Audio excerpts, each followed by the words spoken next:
Hello दोस्तों, Indian GS में आप सभी का स्वागत है। तो दोस्तों, Jharkhand PGT and lab assistant के पेपर 1 के मॉडल सेट 6 को आज इस वीडियो में डिस्कस करने वाले हैं। जो लोग सेट 1 से लेकर सेट 5 तक नहीं देखे हैं वो जाके देख लें। इसमें टोटल प्रश्नों की जो संख्या रहेगी ये 60 प्रश्न रहेंगे और पूरे डिटेल में एक्सप्लेन किया हुआ रहेगा। तो वीडियो को शुरू से अंत तक देखें। और जो लोग इंडियन जीएस में नए हैं, जो लोग सब्सक्राइब नहीं किए हों वो सब्सक्राइब कर लें। और जिन्हें इसकी PDF की ज़रूरत हो वो टेलीग्राम ग्रुप ज्वाइन करें, लिंक डिस्क्रिप्शन में डाला हुआ है, वहाँ आपको PDF मिल जाएगी। तो चलिए जानते हैं प्रश्नों को। पहला प्रश्न है और ये सामान्य अध्ययन से रिलेटेड ये सभी प्रश्न रहेंगे। तो ये जान लेते हैं, निम्नलिखित देशों की राजधानी में कौन सा सही मिलन नहीं है, मतलब ये करेक्ट मैच कौन सा नहीं है। एक साइड देश दिया गया है, दूसरे साइड राजधानी दिया गया है। इसमें ए में दिया गया है स्वीडन जिसकी राजधानी स्टॉकहोम है, बी में दिया गया है कनाडा जिसकी राजधानी ओटावा है, और सी में अर्जेंटीना जिसकी राजधानी ब्यूनस आयर्स है, और डी में दिया गया श्रीलंका जिसकी राजधानी कोलंबो है। तो इसका सही मिलान कौन सा नहीं है? अगर इसके अनुसार देखा जाए, इस ऑप्शन के अनुसार, तो इसका डी ऑप्शन जो है, जो कि श्रीलंका का कोलंबो नहीं, मतलब इसका 2 कैपिटल है, एक कोलंबो है और एक है दूसरा श्री जयवर्धनपुरम कोट्टे। ये इसका 2 कैपिटल है श्रीलंका का। तो ये देख लेते हैं, इसका जो कैपिटल्स है ये पहला तो कोलंबो है और दूसरा है श्री जयवर्धनपुरा कोट्टे, इसका दूसरा कैपिटल है। और यहाँ की जो ऑफिशियल लैंग्वेज जो है जहाँ यहाँ पर बोली जाती है, ये बोली जाती है सिन्हाला बोली जाती है, और तमिल लैंग्वेज यहाँ पर बोली जाती है। और यहाँ के अभी प्रेजेंट के जो प्रेसिडेंट हैं ये हैं रानिल विक्रमसिंघे जी, यहाँ के भी प्रेसिडेंट है। और प्राइम मिनिस्टर जो हैं ये दिनेश गुणावर्देना, यहाँ के अभी प्रेजेंट के प्राइम मिनिस्टर हैं। और यहाँ पर जो करेंसी जो चलती है, दैट मीन्स मुद्रा जो यहाँ पर चलती है, वो श्रीलंकन रुपी यहाँ की करेंसी है। और यहाँ का टोटल पॉपुलेशन अगर देखा जाए 2021 के अनुसार, तो ये 2.22 करोड़ की ये यहाँ का पॉपुलेशन है। और ये वर्ल्ड बैंक के अनुसार ये डाटा तैयार किया गया है। तो इतनी सारी चीज़ें हैं जो कि श्रीलंका से रिलेटेड हैं, तो सभी याद रखें। नेक्स्ट क्वेश्चन बन सकते हैं वगैरह वगैरह इन सब से रिलेटेड। अब नेक्स्ट जानते हैं। नेक्स्ट प्रश्न है, चित्रकला की मुगल शैली का प्रारंभ किया था, मतलब ये किसके द्वारा किया गया था जो चित्रकला की मुगल शैली थी। तो इसमें दिया गया है, ऑप्शन में दिया गया ए में अकबर ने, बी हुमायूं ने, सी जहांगीर ने, और डी में दिया गया है शाहजहां ने। तो ये जो चित्रकला की जो मुगल शैली है ये हुमायूं के द्वारा ये शुरू की गई थी। तो ये इसका करेक्ट आंसर होगा ऑप्शन नंबर बी। अब ये जान लेते हैं, हुमायूं इसका जो जन्म हुआ था ये 6 मार्च 1508 ईस्वी में इनका जन्म हुआ था। और ये काबुल अफ़गानिस्तान में इनका जन्म हुआ था, जिसको हम लोग हुमायूं, मतलब हुमायूं जिसका नाम है। और इसकी जो मृत्यु जो हुई थी ये 27 जनवरी 1556 में इनकी मृत्यु दिल्ली में हुई थी। और इसका जो मकबरा जो है जहाँ पर इनको दफनाया गया है उसका नाम है हुमायूंस टॉम, जो कि न्यू दिल्ली में ये सिचुएटेड है। और इसकी जो वाइफ जो थी वो थी माह चुचक बेगम, और दूसरी वाइफ थी हामिदा बानू बेगम। ये दोनों इसकी वाइफ थी, और भी वाइफ थी। तो ये 2 मेन जो वाइफ थी उन दोनों का नाम यहाँ पर मेंशन किया हुआ है। और इसके जो चिल्ड्रन, मतलब जो बच्चे थे, वो थे अकबर, मिर्ज़ा मोहम्मद हकीम, और सकीना बानू बेगम, और एक है बक्सी बानू बेगम। और भी बच्चे थे, लेकिन जो मेन जो बच्चे, मतलब हाईलाइटेड बच्चे जो थे, ये सभी इनके हाईलाइटेड बच्चे थे। और इसके पेरेंट्स जो थे, ये बाबर का ये पुत्र था जो हुमायूं था, और इसकी जो मम्मी का नाम, मतलब माता का नाम था, वो था महम बेगम, इसकी माँ का नाम बेगम, हुमायूं की माँ का नाम। और इसका जो फुल नेम हुमायूं का था ये था मिर्ज़ा नासिर उद्दीन बैग मोहम्मद खान हुमायूं, इसका पूरा नाम था। तो ये सभी चीज़ें हैं जो कि हुमायूं से रिलेटेड इंपॉर्टेंट पॉइंट्स है, तो इसे भी याद रखें। अब नेक्स्ट प्रश्न जानते हैं, भारतीय राष्ट्र कांग्रेस का प्रथम अधिवेशन कहाँ हुआ था, ये क्वेश्चन पूछा गया है। तो इसमें ऑप्शन दिया गया है, ए में कलकत्ता, बी लाहौर, सी मुंबई, और डी में दिया गया है पुणे। तो इसका जो प्रथम अधिवेशन जो है इंडियन नेशनल कांग्रेस का, वो कहाँ पर किया गया था। तो इसका राइट आंसर होगा option number C, that means Mumbai. उस टाइम मुंबई का नाम बम्बई था, तो वहीं पर इसका पहला अधिवेशन किया गया था। अब ये जान लेते हैं कि इसकी स्थापना किनके द्वारा की गई थी। तो इसकी स्थापना जो किए गए थे ये एओ के द्वारा किया गया था, और ये एक अंग्रेज रिटायर्ड अधिकारी था। और इसकी स्थापना जो है ये 1885 ईस्वी में किया गया था। और इसका जो पहला अधिवेशन जो है ये 28 दिसंबर 1885 को ही बम्बई में स्थित जो कि गोकुलदास तेजपाल संस्कृत विद्यालय में ये आयोजित करवाया गया था। फर्स्ट मीटिंग जो इंडियन नेशनल कांग्रेस का, और इसके जो प्रथम जो अध्यक्ष थे वो थे व्योमेश चंद्र बनर्जी, जिसको WC बनर्जी बोला जाता है, और इसके प्रथम महासचिव ये खुद थे एओह्यूम जी। तो ये सभी चीज़ें रिलेटेड है इंडियन नेशनल कांग्रेस से, तो इसे भी याद में रखें।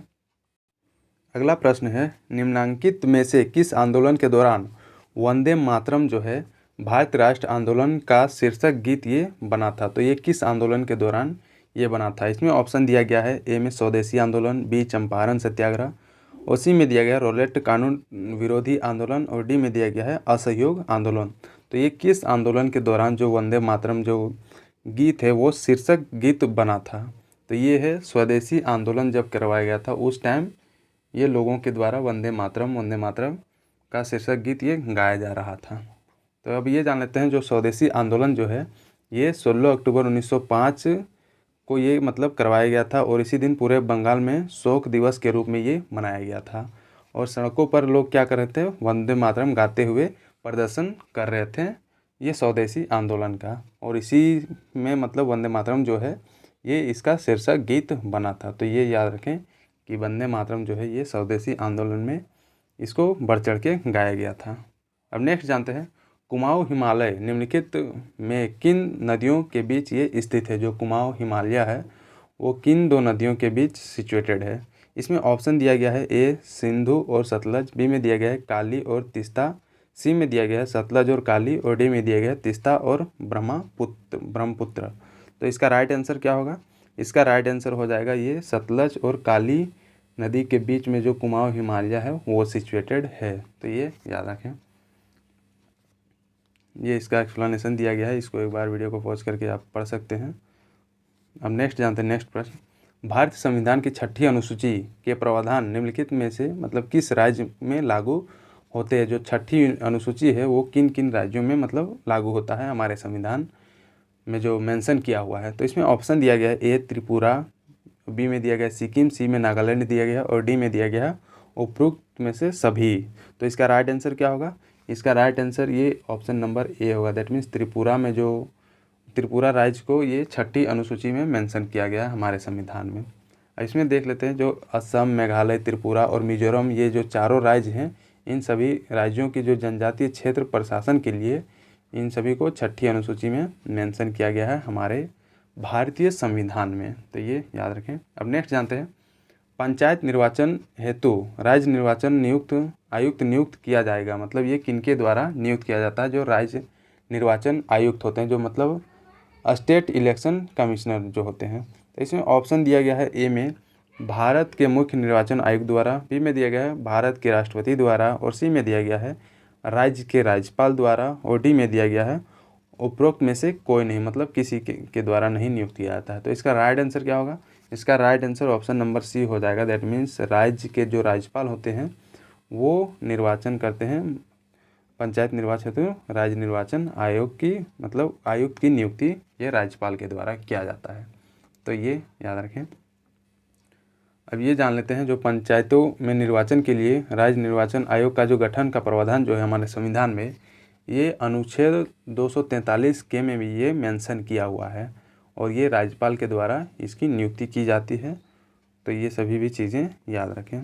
नेक्स्ट जानते हैं, नेक्स्ट क्वेश्चन है, निम्नलिखित योजनाओं और कार्यक्रमों का मेल कीजिए। एक साइड योजना दिया गया है और दूसरे साइड कार्यक्रम दिया गया है। तो ये प्रथम योजना मतलब ये पंचवर्षीय योजनाएं हैं, इनसे रिलेटेड ये पॉइंट्स हैं। तो पहला है प्रथम पंचवर्षीय योजना जो कि तीव्र औद्योगिकरण के लिए, और द्वितीय योजना, तृतीय योजना, चतुर्थ योजना और पंचम योजना।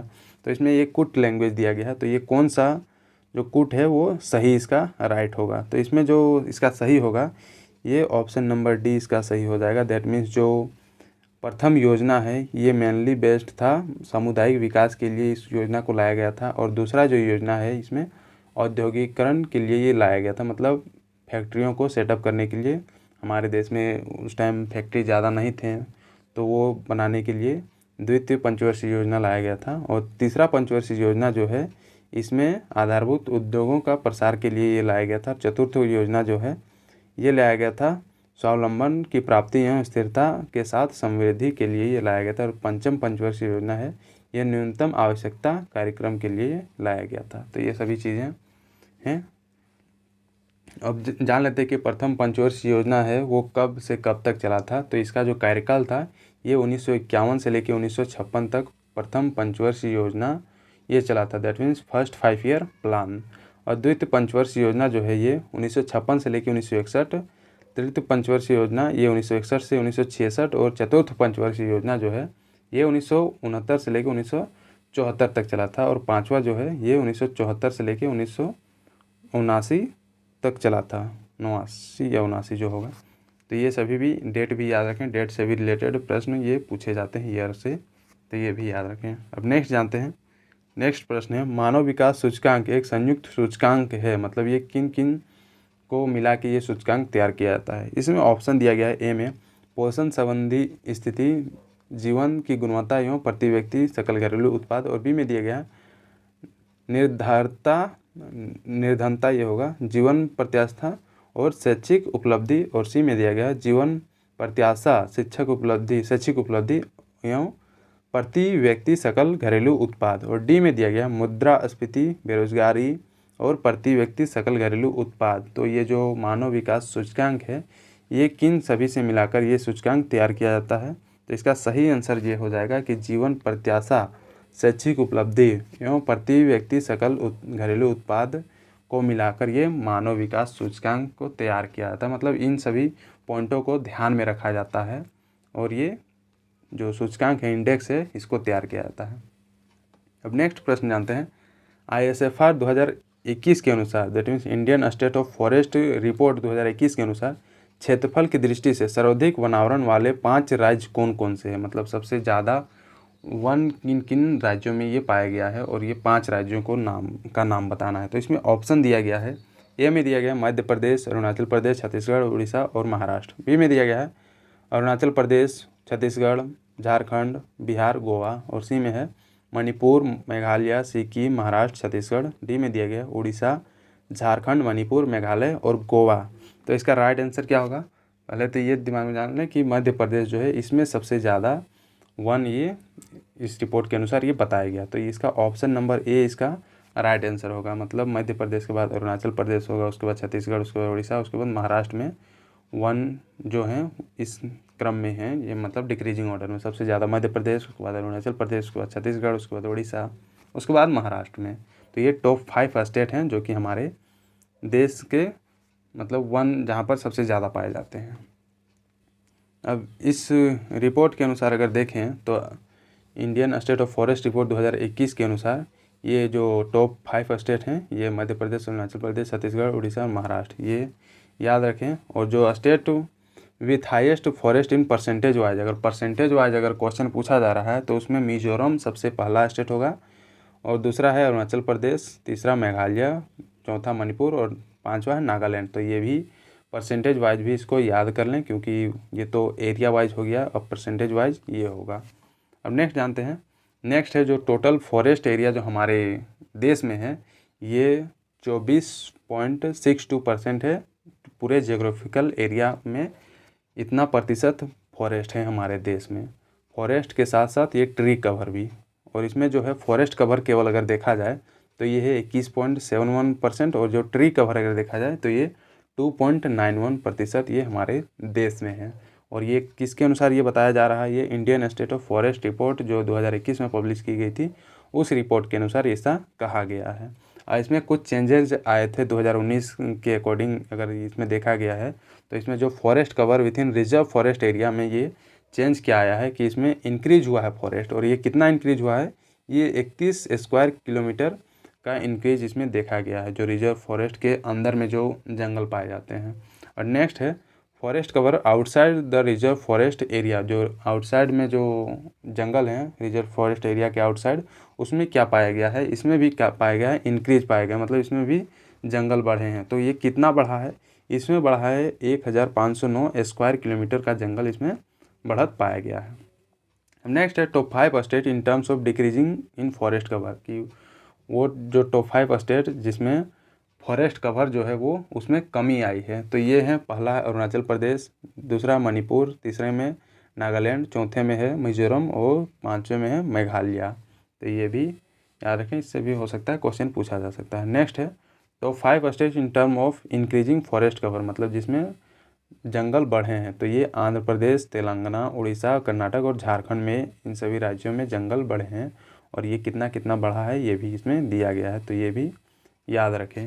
अब नेक्स्ट जानते हैं, नेक्स्ट प्रश्न है और ये झारखंड जीके से रिलेटेड अब प्रश्न रहेंगे, तो ये भी ध्यान से देखें। झारखंड का लोगो, मतलब जो न्यू लोगो ये तैयार किया गया है हमारे झारखंड में, जो सर्कल टाइप का है, इसके संदर्भ में ये कथन दिए गए हैं। अब इन कथनों को देख के ये चूज करना है कि कौन सा कथन ये सही है।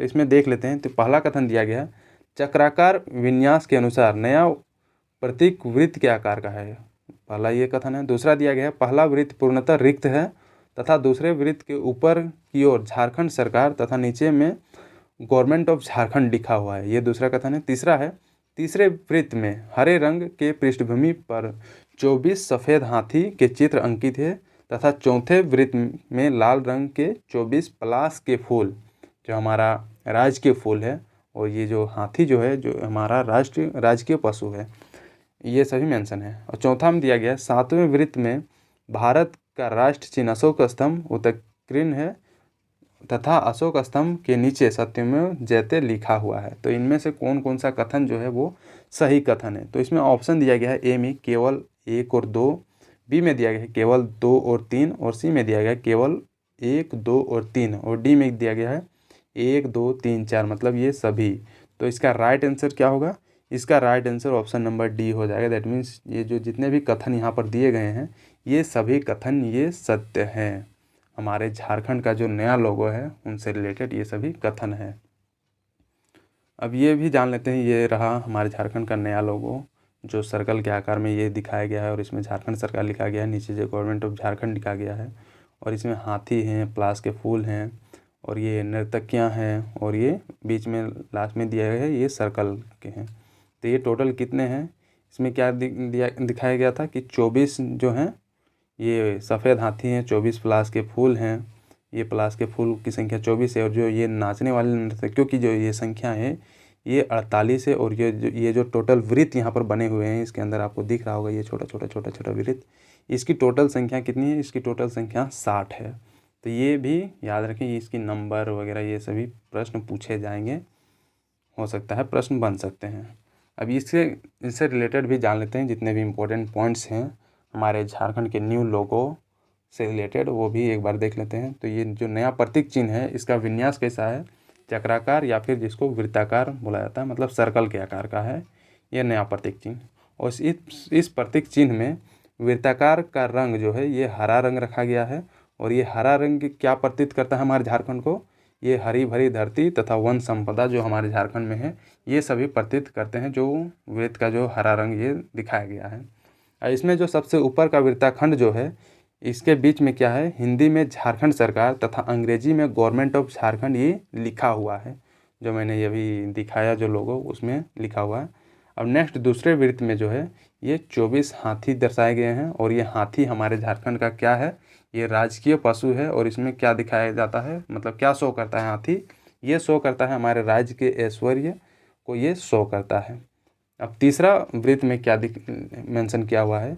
इसमें 24 पलाश के फूल मेंशन किए हुए हैं, और ये हमारे राज्य का ये राजकीय फूल है, और ये क्या शो करता है? ये राज्य की प्राकृतिक सौंदर्य को ये सुशोभित करता है, जो हमारे नए लोगों में मेंशन किया गया है। और चौथे वृत्ताकार खंड में क्या है?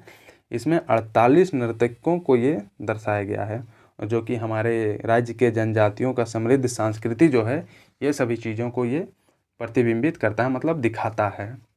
अब नेक्स्ट है अंतिम चक्र है, जो कि जिसमें 60 सफ़ेद वृत्त का प्रयोग इसमें किया गया है, और इसका जो सेंट्रल पार्ट है इसमें क्या अशोक स्तंभ का यूज किया गया है, और इसमें क्या लिखा गया है? सत्यमेव जयते, जो नीचे लिखा गया है। और ये नहीं इसमें बताया गया है कि इस लोगों का डिज़ाइन किनके द्वारा ये किया गया है। तो ये भी प्रश्न ये, मतलब अगर मान लीजिए पूछा जाए कि झारखंड का जो नया लोगो है वो किसके द्वारा डिज़ाइन किया गया है, और अगर उसमें ऑप्शन देगा 3 ऑप्शन दे देगा, किसी का नाम, और एक में दे देगा कि इनमें से कोई नहीं, तो राइट ऑप्शन क्या होगा? इनमें से कोई नहीं, मतलब ये मेंशन नहीं किया हुआ है, बताया नहीं गया है कि किनके द्वारा ये लोगो डिज़ाइन किया गया है। अब ये जो नया लोगो है वो कब से हमारे झारखंड में ये लागू हुआ, मतलब इसको जो है 14 अगस्त 2020 को रांची के आर्यभट्ट सभागार में मतलब इसका अनावरण किया गया और 15 अगस्त 2020 से ये प्रभावी हो गया। तो ये भी डेट भी याद रखें कि जो नया लोगो है ये कब से हमारे राज्य में प्रभावी है। तो ये 15 अगस्त 2020 से ये नया लोगो प्रभावी है हमारे राज्य में। और जो पुराना जो लोगो था वो हमारे झारखंड का, उसमें 4J अक्षर इस तरह करके मतलब लिखा हुआ था और बीच में अशोक चक्र ये था, तो वो भी याद रखें। अब नेक्स्ट प्रश्न जानते हैं। ISFR रिपोर्ट 2021 के अनुसार राज्य में वनों का प्रकार के सघनता के दृष्टि से दिए गए कथनों में कौन सा कथन असत्य है, मतलब असत्य पूछा जा रहा है। तो इसमें दिया गया है एक में, अति सघन वन क्षेत्र जिसका क्षेत्रफल है 2601.05 वर्ग किलोमीटर जो कि 3.26% है, और मध्यम सघन वन का क्षेत्रफल जो है ये 9688.91 वर्ग किलोमीटर जो कि 12.16% है। और थर्ड में दिया गया है खुला वन क्षेत्र का क्षेत्रफल जो है इसमें है 11,431.18 वर्ग किलोमीटर जो कि 14.34% है। और फोर्थ में दिया गया है कुल वनों के प्रकार का क्षेत्रफल, ये दिया गया है 23,600.14 वर्ग किलोमीटर जो कि 28% है। तो इसमें बताया जा रहा है कि इसमें असत्य कथन कौन सा है। इसमें ऑप्शन दिया गया है ए में केवल 1, बी में केवल 2, सी में केवल 3 और डी में दिया है केवल 4। तो इसका रॉन्ग स्टेटमेंट जो है ये केवल 4, that means option number D इसका राइट आंसर है। इसमें ये गलत ऑप्शन है। अब इसमें सही ऑप्शन क्या है, तो राज्य में वनों का प्रकार का जो कुल क्षेत्रफल है ये बताया गया है 23,721.14 वर्ग किलोमीटर जो कि 29.76% हमारे राज्य में टोटल ज्योग्राफिकल एरिया देखा जाए उसका 29.76% में वन पाया गया है। तो ये भी याद रखें। अब नेक्स्ट प्रश्न जानते हैं। नेक्स्ट प्रश्न है झारखंड में सर्वाधिक साक्षरता दर वाले 5 जिलों का क्रम कौन सा है, ये पूछा गया है। तो इसमें ऑप्शन दिया गया ए में रांची, बोकारो, धनबाद, रामगढ़, चाईबासा, बी में दिया गया रांची, धनबाद, रामगढ़, बोकारो, दुमका, सी में दिया गया रांची, पूर्वी सिंहभूम, धनबाद, रामगढ़, बोकारो, और डी में दिया गया रांची, पाकुड़, देवघर, हजारीबाग, दुमका। तो सबसे अधिक मतलब साक्षरता वाले ज़िले कौन कौन से हैं हमारे राज्य में, तो ये हैं, पहला है रांची, दूसरा है पूर्वी सिंहभूम और तीसरा धनबाद, चौथा रामगढ़, उसके बाद बोकारो आता है। तो that means option number C इसका राइट आंसर है। अगर ऐसा देखा जाए सबसे अधिक साक्षर वाला जिला जो है हमारे राज्य में ये रांची है, तो ये भी याद रखें। और अगर सीक्वेंस में देखा जाए तो रांची के बाद पूर्वी सिंहभूम आएगा, पूर्वी सिंहभूम के बाद धनबाद आएगा, धनबाद के बाद रामगढ़, रामगढ़ के बाद बोकारो आएगा। तो ये सीक्वेंस भी याद रखें। अब नेक्स्ट जानते हैं। नेक्स्ट प्रश्न है झारखंड का प्रमुख त्यौहार के संदर्भ में ये विचार करें। इसमें स्टेटमेंट दिया गया है और उसमें ये स्टेटमेंट को पढ़ के आपको त्यौहार का नाम नीचे दिया गया है वो चूज़ करना है कि किस त्यौहार का ये कथन जो है ये रिलेटेड है। तो इसमें दिया गया पहला स्टेटमेंट क्या है, यह झारखंड में संथाल जनजाति का सबसे बड़ा पर्व है। ये क्या बोला जा रहा है कि संथाल जनजाति का सबसे बड़ा पर्व। दूसरा में दिया गया है यह पर्व दीपावली के दूसरे दिन मनाया जाता है, दीपावली के दूसरे दिन मनाया जाता है। इसका संबंध जो है जानवर धन से, मतलब जानवर जो हैं पालतू पशु हैं उनसे रिलेटेड है। और तीसरा में दिया गया पौष माह में फसल कट जाने के बाद यह पर्व मनाया जाता है। तो ये कौन सा पर्व का ये सभी स्टेटमेंट है। तो इसमें दिया गया है ए में धान बुनी, बी में दिया गया है वंदना, सी में दिया गया है सोहराय और डी में दिया गया है भोक्ता। तो इसका राइट आंसर क्या होगा, इसका राइट आंसर ये हो जाएगा सोहराय से रिलेटेड ये जितने भी एक स्टेटमेंट दिए गए हैं ये सभी रिलेटेड। जो सोहराय पर्व है ये हमारे संथाल जनजाति का सबसे बड़ा पर्व है और ये दीपावली के दूसरे दिन में मनाया जाता है और इसका जो संबंध है ये जानवरों से रिलेटेड है। तो ये याद रखें। और ये कब मनाया जाता है, पौष माह में मनाया जाता है। अब नेक्स्ट जानते हैं। नेक्स्ट प्रश्न है सोना सोबरन धोती साड़ी योजना के संबंध में निम्न में से कौन सा कथन ये सत्य है। इसमें दिया गया है कथन 1 में दिया गया है मुख्यमंत्री हेमंत सोरेन ने दुमका में सोना सोबरन धोती योजना की शुरुआत की है। ये पहला कथन है कि कहाँ पर शुरुआत की है, ये दुमका में किया गया था। दूसरा दिया गया है इस योजना के तहत जन वितरण प्रणाली दुकानों से लाभार्थियों को 10 रुपये में वर्ष में 2 बार एक साड़ी और एक लुंगी या फिर एक धोती वितरित की जाएगी। इसका रुपया कितना रखा गया है, ये 10 रुपये रखा गया। और तीसरा में दिया गया इस योजना का लाभ राष्ट्रीय खाद्य सुरक्षा अधिनियम के तहत सभी राशन कार्डधारियों को मिलेगा। और फोर्थ में दिया गया है वर्ष 2020 में सरकार द्वारा झारखंड राज्य खाद्य सुरक्षा योजना की कार्यान्वयन को स्थगित कर उसकी जगह नई योजना जिसका नाम है सोना सोवरन धोती साड़ी योजना का ये प्रारंभ किया गया है। तो इसमें दिया गया है कि इसमें कौन कौन सा कथन जो है ये सत्य है। तो इसमें ऑप्शन दिया गया ए में 1, 2 और 3 कथन सत्य है, बी में दिया गया 2, 3 और 4, सी में दिया गया 1, 3 और 4 और डी में दिया गया 1, 2, 3 और 4 मतलब चारों कथन सत्य है। तो इसका जो राइट ऑप्शन क्या होगा, इसका राइट ऑप्शन ये ऑप्शन नंबर डी हो जाएगा। दैट मीन्स इसमें जितने भी ये कथन दिए गए हैं ये सभी जो स्टेटमेंट है ये सोना सोवरन धोती साड़ी योजना से रिलेटेड ये कथन है। तो ये भी याद रखें, ये जितने भी कथन दिए गए हैं इसको एक दो बार पढ़ लें वीडियो को पॉज करके, ताकि आपको अच्छे से याद हो जाए और कहीं से भी इससे प्रश्न पूछे तो आप सही कर पाओ। अब नेक्स्ट जानते हैं झारखंड राज्य की अधिकांश चट्टानों का विस्तार किस दिशा में है। मतलब जितने भी झारखंड राज्य में चट्टान पाए गए वो कौन से दिशा में ये पाए गए हैं। तो इसमें दिया गया है ए में उत्तर दक्षिण, बी में दिया गया है पूर्व पश्चिम और सी में दिया गया दक्षिण पश्चिम, डी में दिया गया उत्तर पूर्व। तो इसका राइट आंसर क्या होगा, इसका राइट आंसर हो जाएगा पूर्व पश्चिम में जो है सबसे ज़्यादा मतलब अधिकांश चट्टानों का ये विस्तार ये हमारे झारखंड राज्य में है। ये हमारे झारखंड राज्य है और इसका ये पूर्वी इलाका जो ये है और ये पश्चिमी इलाका, तो इसी इलाके में सबसे ज़्यादा चट्टानों का ये विस्तार ऐसा देखा गया है। अब नेक्स्ट जानते हैं झारखंड को कितने जलवायु प्रदेशों में ये बांटा गया है, ये प्रश्न पूछा गया है। तो इसमें ऑप्शन दिया गया है ए में 3 जलवायु, बी में 5, सी 7 और डी में दिया गया है 8। तो टोटल कितने जलवायु में हमारा जो झारखंड है वो विभक्त है मतलब बांटा गया है। तो इसमें जो है टोटल 7 जलवायु में ये विभक्त है जो हमारा झारखंड राज्य है। अब ये कौन कौन से जलवायु हैं इसको भी जान लेते हैं। तो ये पहला है महाद्वीपीय प्रकार के जलवायु, दूसरा है उप महाद्वीपीय प्रकार, तीसरा है डेल्टा प्रकार के और चौथा है सागर प्रभावित प्रकार के, पांचवा है आर्द्र वर्षा प्रकार और छठा है तीव्र सूखा प्रकार और सातवां है शीत वर्षा प्रकार। तो ये सभी जो टोटल 7 प्रकार हैं और ये हमारे राज्य के जलवायु के प्रकार हैं।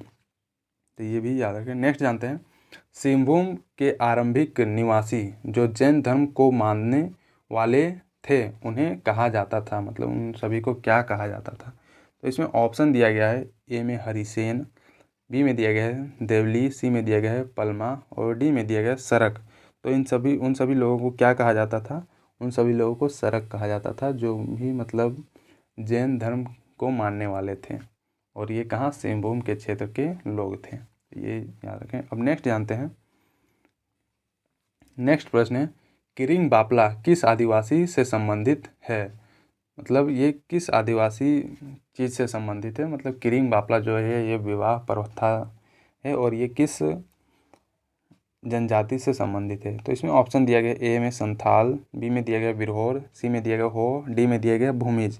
तो ये किस जनजाति से रिलेटेड है जो जिसको किरिंग बापला बोलते हैं, ये है संथाल जनजाति से रिलेटेड ये है और इसमें ये विवाह की एक प्रथा होती है जिसको किरिंग बापला बोला जाता है। ये देख लेते हैं, किरिंग बापला विवाह का एक रूप है जो कि संथालों में ये प्रचलित है। यह विवाह माता पिता द्वारा अगुआ के माध्यम से ये किया जाता है, मतलब जो मध्यस्थता करता है, जो मतलब ये बताता है कि वहाँ पर एक लड़की है और लड़के को बताता है कि वो वगैरह वगैरह, मतलब ये मीडिएटर का काम करता है दो परिवारों के बीच और ये विवाह संपन्न करवाया जाता है जिसको किरिंग बापला बोला जाता है। तो ये याद रखें। नेक्स्ट जानते हैं झारखंड में कोहबर चित्रकला के संदर्भ में कौन सा कथन असत्य है, मतलब फॉल्स स्टेटमेंट कौन कौन सा है। तो इसमें दिया गया ए में कोहबर का सामान्य अर्थ गुफा में विवाहित जोड़ा होता है और बी में दिया गया इसमें घर आंगन में विभिन्न ज्यामितीय आकृतियाँ फूल पत्ती पेड़ पौधे व नर नारी का चित्रण किया जाता है। सी में है यह चित्रकारी मुख्यतः बिरहोर जनजाति में प्रचलित है तथा इसमें पशुपति का चित्रण किया जाता है और डी में दिया गया यह चित्रकला को 2020 में जीआई टैग प्रदान किया गया था। तो इसका मतलब असत्य मतलब फॉल्स स्टेटमेंट कौन सा है ये पूछा जा रहा है। तो इसका जो फॉल्स स्टेटमेंट है ये ऑप्शन नंबर ए है, दैट मीन्स कोहबर का सामान्य अर्थ गुफाओं में विवाहित जोड़ा, ये इसका फॉल्स स्टेटमेंट। बाकी ये जो जितने भी हैं ये कोहबर चित्रकला से रिलेटेड है और इसको जो है 2020 में जीआई टैग दिया गया था, तो ये भी याद रखें। अब नेक्स्ट जानते हैं, सामान्य विज्ञान से रिलेटेड अब प्रश्न होंगे तो इससे भी ध्यान से देखें। इसमें पहला प्रश्न है, श्वेत वस्त्र काले वस्त्रों की अपेक्षा ठंड होती है और ये क्यों होती है, ये पूछा गया है। तो इसमें ऑप्शन दिया गया है ए में, वे पूर्ण प्रकाश अवशोषित कर लेते हैं, मतलब प्रकाश को जो है अब्जॉर्व कर लेते हैं। बी में दिया गया वे प्रकाश अभिच्छेदन रोकते हैं। सी में दिया गया वे सूर्य के प्रकाश को पूर्णतया ठंडा करते हैं। और डी में दिया गया वे संपूर्ण प्रकाश को परावर्तित करते हैं। तो जो वाइट कपड़े होते हैं, श्वेत वस्त्र होते हैं, जनरली उसको गर्मी के मौसमों में मतलब पहना जाता है। तो ये क्यों पहना जाता है, क्योंकि ये जो वाइट क्लॉथ्स होते हैं, मतलब जो कपड़े होते हैं, वे संपूर्ण प्रकाश को वो परावर्तित कर देते हैं, मतलब उसमें अंदर नहीं आने देते हैं। तो जिसके कारण जो होता है ठंड महसूस होती है गर्मी के दिनों में। और जो काले वस्त्र होते हैं वो सूर्य के जितने भी प्रकाश होते हैं उसको अब्जॉर्व कर लेते हैं। इसीलिए अगर काले कपड़े अगर आप गर्मी के मौसम में पहनोगे तो उस टाइम आपको ज़्यादा गर्मी फील होगी, और एज़ कम्पेयर टू जो वाइट वस्त्र होते हैं, मतलब क्लॉथ्स होते हैं। तो ये विज्ञान से रिलेटेड प्रश्न है। अब नेक्स्ट जानते हैं, मिट्टी के घड़े में निम्न में से किस क्रिया के कारण जल ठंडा रहता है। तो ये कौन सा क्रिया होता है। तो इसमें दिया गया है ए में द्रवण, बी वाष्पीकरण, सी में दिया गया ऊर्ध्वपातन और डी में दिया गया है उपयुक्त में से कोई नहीं। तो इसका राइट आंसर क्या होगा, इसका right answer option number B हो जाए। दैट मीन्स वाष्पीकरण के कारण जो होता है मिट्टी का जो घड़ा होता है वो उसमें अगर पानी रखा जाए तो वो ठंडा रहता है। और उसमें ये भी गर्मी के दिनों में जनरली ये किया जाता है ठंडा पानी पीने के लिए।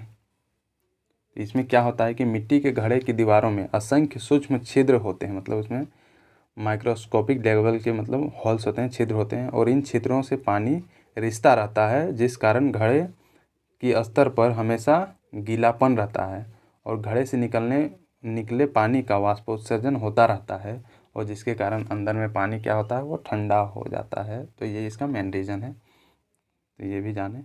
अब नेक्स्ट जानते हैं, प्रेशर कुकर में खाना शीघ्रतापूर्वक बन जाता है क्योंकि इसका मेन रीज़न क्या है। तो इसमें दिया गया है ए में बढ़ा हुआ दाब क्वथनांक को बढ़ा देता है। बी में दिया गया भाप का अपव्यय नहीं होता है। और सी में है भाप खाने को शीघ्रता से पका देती है। और डी में दिया गया है जल निरंतर तापमान पर खोल जाता है। तो इसका राइट आंसर क्या होगा, जो प्रेशर कुकर होता है उसमें बहुत जल्दी खाना बन जाता है। तो इसका मेन रीज़न ये है कि वो बढ़ा हुआ दाब क्वथनांक को ये बढ़ा देता है, मतलब उसमें जो प्रेशर उसमें बनता है कुकर के अंदर वो उसका जो क्वथनांक है उसको बढ़ा देता है, जिसके कारण खाना जो है वो जल्दी पक जाता है।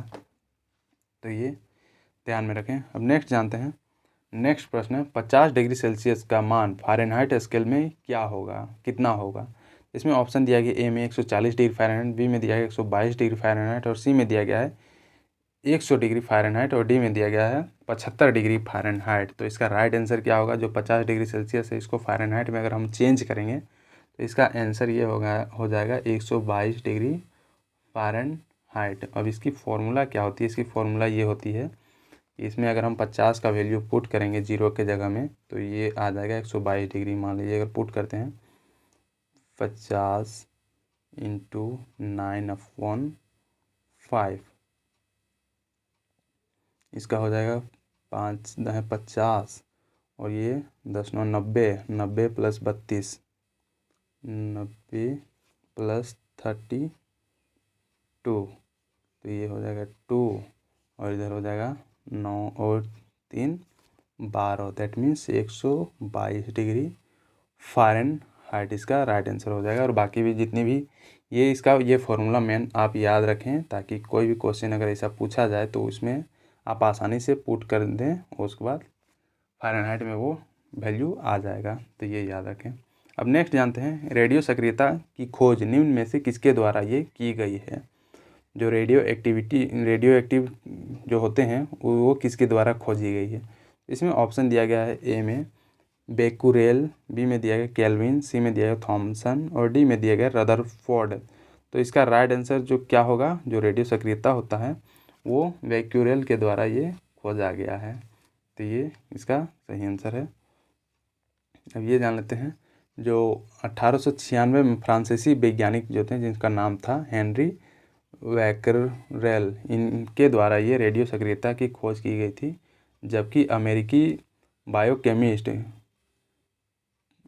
मेल्विन एलिसन केल्विन ने केल्विन चक्र की खोज की थी, और रदरफोर्ड जो है ये प्रोटॉन की खोज की थी, और जे थॉमसन जो है ये इलेक्ट्रॉन की खोज की थी। तो ये भी बाकी वैज्ञानिकों के नाम और इसके खोज भी ध्यान में रखें। अब नेक्स्ट जानते हैं, आवर्ती नियम निम्नलिखित में से किसने दिया है? तो ये किसके द्वारा दिया गया है? जो आवर्त नियम है ये जो मतलब पीरियोडिक टेबल जिसमें एलिमेंट्स को अरेंज किया जाता है, तो ये आवर्त का जो नियम है वो किसके द्वारा दिया गया था? तो इसमें दिया गया ए में कार्ल्टन मैकगी के द्वारा, बी में दिया गया इमिल फिशर, और सी में दिया गया चार्ल्स डार्विन, और डी में दिया गया दिमित्री मेंडलीव। तो ये जो आवर्त का जो नियम है ये दिमित्री मेंडलीव के द्वारा दिया गया है, और इसका ऑप्शन नंबर डी इसका राइट आंसर होगा।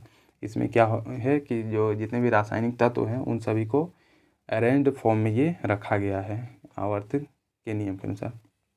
अब नेक्स्ट जानते हैं, नेक्स्ट प्रश्न है सूची 1 का सूची 2 में सुमेल कीजिए, ये प्रश्न है। और इसमें दिया गया है सूची 1 और सूची 2 ये दिया गया है। इसमें दिया गया है ए में उत्परिवर्तन का सिद्धांत, बी में दिया गया विकास का सिद्धांत, सी में दिया गया एक जीन एक एंजाइम की परिकल्पना, और डी में दिया गया ऑपेरॉन अवधारणा। तो ये सभी किन किन वैज्ञानिकों के द्वारा ये दिया गया है, और ये इसमें मिलान करना है। तो इसमें कौन सा कूट जो होगा वो सही होगा? तो इसमें जो राइट आंसर जो होगा ये ऑप्शन नंबर बी इसका राइट आंसर होगा। दैट मीन्स जो ये जो होगा उत्परिवर्तन का सिद्धांत ये डी ब्रिज के द्वारा दिया गया है, और विकास का सिद्धांत जो है ये डार्विन के द्वारा दिया गया है। जो मेरे पिछला वीडियो जो है सेट 5 है उसमें डार्विन के नियम को अच्छे से बताया गया है। जो लोग देख रहे हैं बाकी के वीडियोज़ उन्हें पता होगा।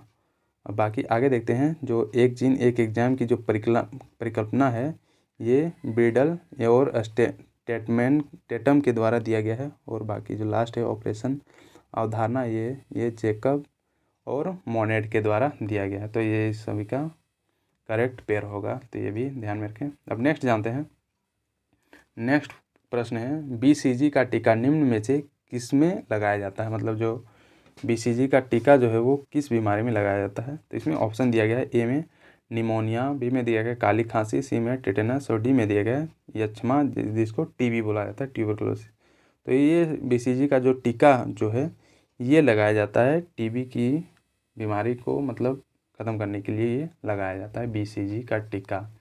जिस किसी को TB होता है उसे इसी टीके को प्रीफर किया जाता है, तो ये याद रखें।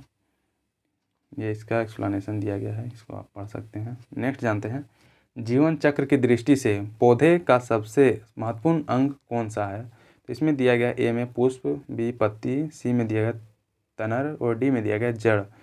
तो जो सबसे महत्वपूर्ण अंग जो है पौधों का वो कौन सा होता है? अगर उसका लाइफ चक्र अगर देखा जाए लाइफ साइकिल, तो ये होता है इसका पुष्प होता है। मतलब ये पुष्प के कारण ही बीज बनते हैं, फिर बीज के बाद नया पौधा बनता है, फिर वो पौधा बड़ा होता है, फिर पुष्प बनता है, फिर बीज बनता है। तो ये लाइफ साइकिल जो है ये चलता रहता है। तो ये सबसे जो इम्पोर्टेंट अंग है ये पुष्प ही है पौधों के जीवन चक्र के लिए। तो इसका राइट आंसर ए हो जाएगा। नेक्स्ट जानते हैं, नेक्स्ट प्रश्न है, जंतु कोशिका में निम्न में से क्या अनुपस्थित होता है? तो इसमें दिया गया है ए में सेल्यूलोज की कोशिका भित्ति, बी में दिया है केंद्रक, सी में माइटोकॉन्ड्रिया, और डी में दिया गया इनमें से कोई नहीं। तो जंतु कोशिका जो होता है इनमें क्या चीज़ अनुपस्थित रहता है? ये सेल्यूलोज की कोशिका भित्ति इसमें नहीं पाई जाती है। जो जंतु कोशिका होते हैं ये कहाँ पाया जाता है? ये पादप कोशिका में पाया जाता है, मतलब पेड़ पौधों में पाया जाता है कोशिका भित्ति सेल्यूलोज की जो बनी होती है। तो ये याद रखें। अब नेक्स्ट जानते हैं, अब कंप्यूटर ज्ञान से रिलेटेड अब प्रश्न रहेंगे, दैट मीन्स कंप्यूटर जीके से रिलेटेड। तो इसमें दिया गया हेक्साडेसिमल रूप में दो द्विआधारित संख्याओं जिसमें दिया गया 0001 0011 और 00111110 का योग का क्या परिणाम होगा? तो इसका राइट आंसर ये हो जाएगा ऑप्शन नंबर ये डी, दैट मीन्स 51 इसका राइट आंसर होगा। ये ऑप्शन ऊपर नीचे हो गए हैं, तो ये आप देख लें। मतलब हेक्साडेसिमल, डेसिमल, ऑक्टाडेसिमल ये वगैरह ये जो कंप्यूटर से रिलेटेड ये पॉइंट्स हैं, इसको एक बार देख लें। कंप्यूटर का जो नोट्स वगैरह जो होगा आपके पास उससे आप देख लें, या तो फिर यूट्यूब में सर्च मार के आप देख सकते हैं, आपको मिल जाएगा। ये इसका राइट आंसर है। अब नेक्स्ट जानते हैं, निम्नलिखित में से कौन सा MS एक्सेल का सूत्र है? मतलब इसमें फॉर्मूला जो है जो कि MS एक्सेल में यूज़ किया जाता है। तो इसमें ऑप्शन में दिया गया है ए में equal to some A2 A20 और बी में दिया गया है equal to some A2 A20, B में सी में दिया गया है equal to some A2 to A20 और डी में दिया गया है इक्वल टू सम A2 और अंडरस्कोर A20। तो इसका राइट आंसर क्या होगा, जो कि सूत्र है, फॉर्मूला है एमएस एक्सेल में जिसको यूज किया जाता है, जो कि यूज किया जाता है, ये यूज किया जाता है इक्वल टू सम A2 और A20, ये मतलब ऐड करने के लिए ये फॉर्मूला को यूज किया जाता है। अब नेक्स्ट जानते हैं, इसमें है नेक्स्ट प्रश्न है, निम्नलिखित में से किस लैपटॉप में टच स्क्रीन की सुविधा है। तो इसमें दिया गया है ए में विंडोज़ 8 ऑपरेटिंग सिस्टम वाले अल्ट्राबुक लैपटॉप में, बी में दिया गया विंडोज़ 7 ऑपरेटिंग सिस्टम वाले क्वाड कोर प्रोसेसर वाले लैपटॉप में, सी में दिया गया है विंडोज़ 7 ऑपरेटिंग सिस्टम और डबल कोर प्रोसेसर वाले लैपटॉप में, और डी में दिया गया है विंडोज़ XP ऑपरेटिंग सिस्टम वाले लैपटॉप में। तो जो किसमें टच स्क्रीन का सुविधा उपलब्ध है, तो ये जो सुविधा जो है ये विंडोज़ 7 ऑपरेटिंग सिस्टम और क्वाड कोर प्रोसेसर वाले लैपटॉपों में जो टच स्क्रीन की फैसिलिटी ये प्रोवाइड की गई है, तो ये याद रखें। अब नेक्स्ट जानते हैं, निम्नलिखित में से कौन सा प्रिंटर कागज़ पर अपने प्रिंट हेड से छोटी बूंदों का छिड़काव करके प्रिंट करता है। तो इसमें किसका मतलब कौन सा प्रिंटर में ये यूज किया जाता है। इसमें ऑप्शन दिया गया है ए लेज़र प्रिंटर, बी में दिया गया इंकजेट प्रिंटर, सी में दिया गया डॉट मैट्रिक्स प्रिंटर और डी में दिया गया डेस्क जेट प्रिंटर। तो इसमें किसका कौन सा प्रिंटर में ऐसा यूज किया जाता है, तो इसका राइट आंसर होगा ये इंकजेट प्रिंटर जो होता है, इसमें जो होता है जो बूंदों को छिड़काव करके ये प्रिंट किया जाता है। अब नेक्स्ट जानते हैं, नेक्स्ट क्वेश्चन है, आपने कंप्यूटर ऑन किया, आपको CPU शुरू होने that means central processing unit शुरू होने की आवाज़ सुनाई दी, पर मॉनिटर की स्क्रीन बिल्कुल काली है, समस्या क्या हो सकती है। तो इसमें ऑप्शन दिया गया ए में मॉनिटर को PC से जोड़ा नहीं गया है, बी में दिया गया मॉनिटर को विद्युत स्रोत से जोड़ा नहीं किया गया और सी में दिया गया या तो ए या फिर बी होगा, डी में दिया गया ना तो ए और ना ही बी। तो इसमें राइट आंसर कौन सा होगा, इसका right answer option number C हो जाएगा। मतलब दोनों कंडीशन हो सकते हैं जिसमें मॉनिटर का जो स्क्रीन जो वो काला दिखा है, मतलब वो स्टार्ट नहीं हुआ है, जिसमें कि मॉनिटर को PC से नहीं जोड़ा जाने के कारण वो होता है, या तो फिर इलेक्ट्रिसिटी से नहीं कनेक्ट करने से वो होता है। अब नेक्स्ट जानते हैं, बिट का क्या मान हो सकता है। तो इसमें दिया गया ए में 0, बी में 1, सी में दिया गया है 0 और 1 और डी में दिया गया ना तो 0 और ना ही 1। तो जो बिट होते हैं ये रिलेटेड होते हैं 0 और 1 से और ये कंप्यूटर में यूज़ किए जाते हैं, तो ये भी याद रखें। अब नेक्स्ट जानते हैं, नेक्स्ट है माउस इनमें से किस श्रेणी से संबंधित है, मतलब जो माउस है वो किस टाइप का डिवाइस है। तो इसमें दिया गया ए में आउटपुट साधन, बी में दिया गया शब्द संसाधन और सी में दिया गया प्रस्तुति उपकरण और डी में दिया गया है इनपुट साधन। जो माउस जो होता है ये हमारे कंप्यूटर का एक इनपुट डिवाइस होता है, मतलब इनपुट साधन होता है, इसलिए इसका ऑप्शन नंबर डी इसका करेक्ट आंसर ये हो जाएगा। अब नेक्स्ट जानते हैं, कंप्यूटर में भंडारित आंकड़े प्रायः किस रूप में भंडारित किए जाते हैं। जो कंप्यूटर में जितने भी इंफॉर्मेशन को स्टोर किया जाता है वो किस रूप में होता है। तो इसमें दिया गया ए में बिट्स के फॉर्म में, बी में दिया गया दशमलव, सी में अक्षर और डी में इनमें से कोई नहीं। तो इसका राइट आंसर क्या होगा, इसका राइट आंसर ये हो जाएगा option number A, that means bits के फॉर्म में ये जितने भी इंफॉर्मेशन होते हैं वो स्टोर होते हैं, और वो ये जो बिट्स जो होता है ये 0 और 1 के फॉर्म में ये होता है, तो ये याद रखें। नेक्स्ट जानते हैं, लुप्त या क्षत आंकड़ों को बहाल और पुनः प्राप्त करने के लिए, मतलब जो भी आंकड़े जो भी डाटा होता है वो अगर लॉस हो जाता है उसको पुनः प्राप्त करने के लिए इस्तेमाल होने वाले आंकड़ों की प्रति कॉपी को क्या कहते हैं।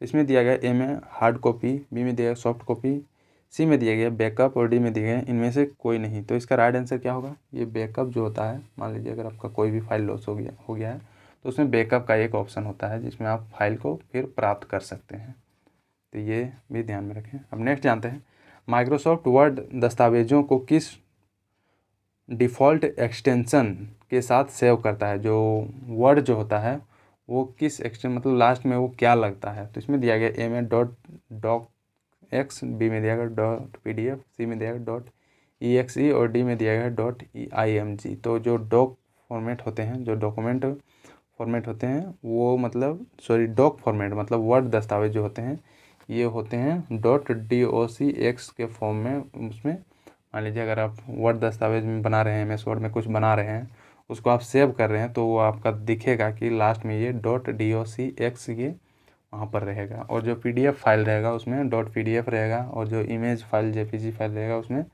.emg रहेगा, वगैरह वगैरह जो यूज किए जाते हैं।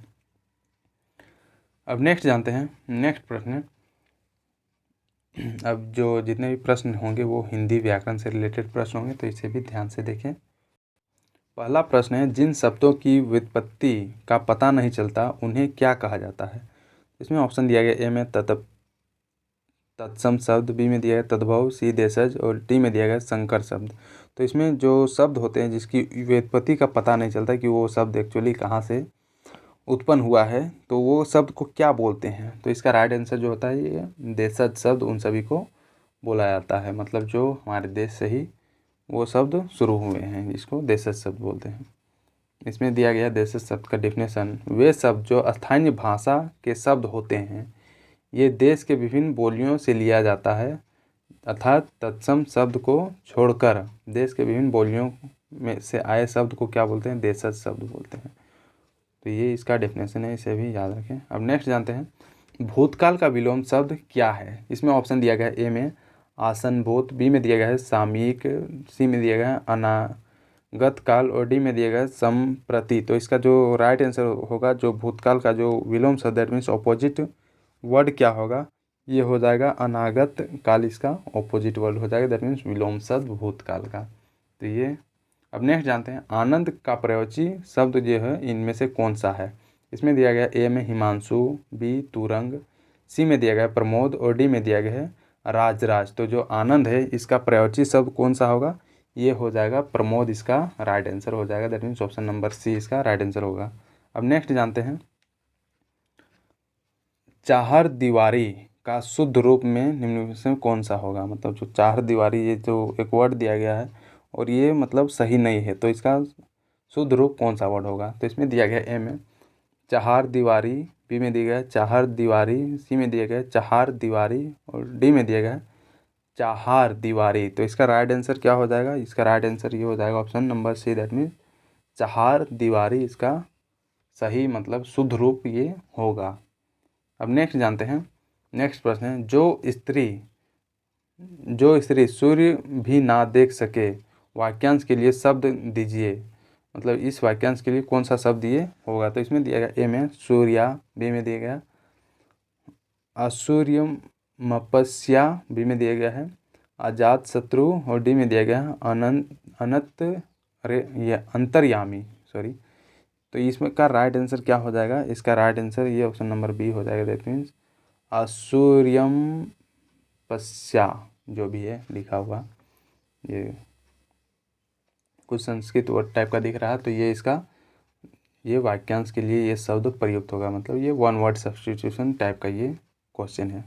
अब नेक्स्ट जानते हैं, उचित सर्वनाम का प्रकार चिन्हित कीजिए, कोई तो होगा जो तुम्हारी सहायता कर सके। इसमें कौन सा सर्वनाम का यूज़ किया गया है? तो इसमें दिया गया, ए में पुरुषवाचक सर्वनाम, बी में दिया गया प्रश्नवाचक सर्वनाम, सी में दिया गया निश्चयवाचक सर्वनाम, और डी में दिया गया निश्चयवाचक सर्वनाम। तो इसमें किस सर्वनाम का यूज किया गया है? इसमें किया गया है अनिश्चयवाचक सर्वनाम का यूज किया गया, दैट मीन्स इसमें क्या प्रश्न बोल रहा है कि कोई तो होगा जो तुम्हारी सहायता कर सके। मतलब इसमें कोई निश्चित नहीं बताया गया है कि कौन होगा, तो इसीलिए इसमें अनिश्चयवाचक सर्वनाम का यूज किया गया है। अब नेक्स्ट जानते हैं, अनिश्चयवाचक सर्वनाम किसको कहते हैं? निश्चयवाचक सर्वनाम के विपरीत जो अनिश्चयवाचक सर्वनाम से वस्तु, व्यक्ति, स्थान या भाव के अनिश्चित होने का ये बोध होता है, तो इसको अनिश्चयवाचक सर्वनाम कहते हैं। जिसका उदाहरण क्या होगा? कोई आने वाला है, तुम कुछ कर रहे थे, तुम कुछ कह रहे थे, कोई कुछ नहीं बोल रहा है, ये सभी क्या है? इसके उदाहरण हैं। ये डिफिनेशन बस याद रखें। अब नेक्स्ट जानते हैं, नीली साड़ी में कौन सा विशेषण है? तो इसमें ऑप्शन दिया गया, ए में संख्यावाचक, बी में दिया गया परिणामवाचक, सी में दिया गया गुणवाचक, और डी में दिया गया सर्वनामिक। तो इसमें कौन सा विशेषण का यूज किया गया है जो नीली साड़ी है? तो इसमें किया गया है गुणवाचक विशेषण। मतलब साड़ी का रंग कैसा है? नीला है, इसका गुण को बता रहा है।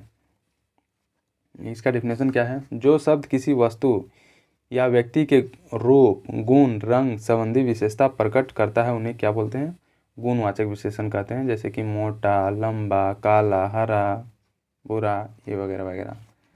तो ये याद रखें। अब नेक्स्ट जानते हैं, निम्नलिखित में से कौन सा शब्द जातिवाचक संज्ञा नहीं है।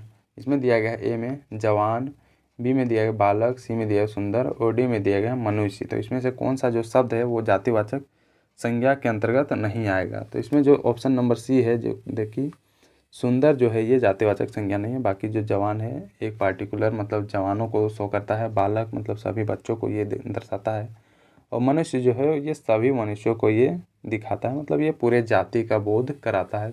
तो ये सभी वर्ड जो है ये जातिवाचक संज्ञा है, और जो सुंदर है वो जातिवाचक संज्ञा नहीं है, वो गुणवाचक संज्ञा है। इसमें इसका डेफिनेशन क्या है, जो शब्द किसी व्यक्ति, वस्तु या स्थान की संपूर्ण जाति का बोध कराता है उन शब्दों को क्या बोलते हैं, जातिवाचक संज्ञा कहते हैं। तो ये इसका डेफिनेशन है। अब नेक्स्ट जानते हैं, नाम धातु कहलाती है, तो ये कौन सी कहलाती है। इसमें ऑप्शन दिया गया ए में संज्ञा या विशेषण से बनने वाली क्रिया, बी में दिया गया है सर्वनाम से बनने वाली क्रिया, और सी में दिया गया है सहायक क्रिया से बनने वाली क्रिया, और डी में दिया गया है धातु से बनने वाली क्रिया। तो जो नाम धातु है वो किससे बनती है, ये बनती है संज्ञा या विशेषण से बनने वाली जो क्रिया होती है उसको नाम धातु कहलाती है, मतलब उसको कहा जाता है। तो ये है। अब नेक्स्ट प्रश्न है, निम्नलिखित विकल्पों में से एक वचन शब्द कौन सा है, मतलब जो एक वचन शब्द है इनमें से कौन सा है। तो इसमें दिया गया ए में दर्शन, बी में नदी, सी घरों और डी में दिए है लताओं। तो इसमें एक वचन शब्द कौन सा है, इसमें एक वचन जो शब्द है ये नदी इसका एक वचन शब्द है, बाकी जो सभी शब्द हैं ये बहुवचन शब्द हैं। अब नेक्स्ट जानते हैं, वर का स्त्रीलिंग बताएं, मतलब इसमें वर जो पुल्लिंग वर्ड है तो इसका स्त्रीलिंग पूछा जा रहा है। तो इसमें दिया गया ए में बहू, बी में दिया गया दुल्हन, सी में वारी और डी में दिया गया वधू। तो वर का स्त्रीलिंग शब्द कौन सा हो जाएगा, ये वधू इसका स्त्रीलिंग शब्द हो जाएगा। तो ये हिंदी व्याकरण से के प्रश्न हैं जो कि काफ़ी इजी प्रश्न पूछे जाते हैं। इसमें स्कोर आपका बढ़ सकता है अगर अच्छे से अगर आंसर कर पाओ तो। अब नेक्स्ट जानते हैं, अगला प्रश्न है, बेलन में कौन सा प्रत्यय इसमें है। इसमें ऑप्शन दिया गया ए में लन, बी में दिया गया है एलन, सी में दिया गया न और डी में दिया गया है एलन। तो इसका राइट आंसर क्या होगा, जो प्रत्यय इसमें यूज किया गया है ये यूज किया गया है न का यूज किया गया, मतलब जो लास्ट में लगा है इसमें, तो ये लास्ट में क्या लगा, न लगा है, तो इसका प्रत्यय होगा न। और इसमें जो प्रत्यय का डेफिनेशन क्या होता है, प्रत्यय वे शब्द होते हैं जो दूसरे शब्दों के अंत में जुड़कर अपनी प्रकृति के अनुसार शब्द के अर्थ में ये परिवर्तन कर देते हैं, उसको क्या बोलते हैं, प्रत्यय बोला जाता है। तो ये इसका डेफिनेशन है, इसको एक बार दो बार पढ़ लें। अब नेक्स्ट जानते हैं, हिमालय के लिए सही संधि विच्छेद को चुनने के लिए बोला जा रहा है। तो इसका संधि विच्छेद कौन सा होगा, पहला में दिया गया है हिम प्लस आलय, बी में दिया गया है हिम प्लस आलय, सी में दिया गया है हिम प्लस अलय और डी में दिया गया है हिमा प्लस आलय। तो इसका राइट आंसर क्या होगा, इसका right answer option number B हो जाएगा, दैट मीन्स हिम प्लस आलय इसका संधि विच्छेद हो जाएगा। इसमें क्या किया गया, इसमें दीर्घई का यूज किया गया जो कि गलत है, और बाकी ये सभी तो गलत है ही। अब नेक्स्ट जानते हैं, अगला प्रश्न है, गगनचुंबी शब्द में निम्न में से कौन सा समास है, मतलब इसमें कौन सा समास का यूज किया गया है। तो इसमें दिया गया है ए में दिया गया है द्विगु समास, बी में दिया गया तत्पुरुष समास, सी में बहुव्रीहि समास और डी में दिया गया कर्मधारय समास। तो जो गगनचुंबी है इसमें जो यूज किया गया समास है ये तत्पुरुष समास का इसमें यूज किया गया, दैट मीन्स ऑप्शन नंबर 20 का राइट आंसर होगा। इसमें देख लेते तत्पुरुष का जो डिफिनेशन होता है इसका, तत्पुरुष समास जो होता है, जिस सामासिक शब्द का उत्तर पद प्रधान होता है उसे तत्पुरुष समास कहते हैं। इसमें दोनों पदों के मध्य आने वाले उपसर्गों जैसे के लिए, को, से, के द्वारा, का, के, की, में, पर का लोप हो जाता है, और इसके जो प्रकार जो होते हैं वो ये सभी 6 प्रकार के होते हैं तत्पुरुष समास, ये भी देख लें। अब नेक्स्ट जानते हैं, तन पर नहीं लता पान खाए अलबत्ता, लोकोक्ति का सही अर्थ कौन सा होगा। इसमें दिया गया है ए में बुरी आदत का शिकार होना, बी में दिया गया झूठा दिखावा करना और सी में दिया गया बहुत गरीबी होना और डी में है रौब डालना। तो इसमें कौन सा इसका अर्थ क्या होगा, 55 का मतलब इस लोकोक्ति जिसका जो ये लोकोक्ति दिया गया, तन पर नहीं लता पान खाए अलबत्ता, तो इसका जो सही अर्थ जो होगा ये हो जाएगा झूठा दिखावा ये करने वालों को ये ऐसा लोकोक्ति का यूज किया जाता है। तो ये इसका अर्थ होगा। अब नेक्स्ट जानते हैं। नेक्स्ट प्रश्न है अंगारे फांकना मुहावरे का क्या अर्थ है।